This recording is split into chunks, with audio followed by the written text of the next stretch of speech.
ย้อนกากเขาเองค่ะอยู่เองค่ะย้อนกากเขาเองค่ะย้อนเงินด่าเสียงเขาเองค่ะนี่ไอ้คนย้อนกับวันปานเมืองสุกยุ่งอำนิ่มอำเศร้าปางตัวปางร่องน้ำบ่ได้พวกเขาปันเงินมากกว่ามันซื้อกินข้าวมากกว่าตัวกับร่องแบบเดือถืออ๋อตั้งใจค่ะคาเรนเอาวันขอร้องค่ะคาเรนช่วยกินเขาเลยค่ะเงินด่าเดตัวร้องเลยขาไม่อยู่ค่ะขย้อนเลย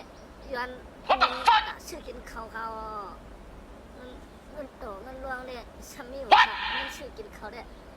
อันนี้ค่ะย้อนก็ได้ค่ะ ฮะเงินต่อเงินร่องได้จึงมีอยู่เงินกินข้าวมีเนี่ยตายละ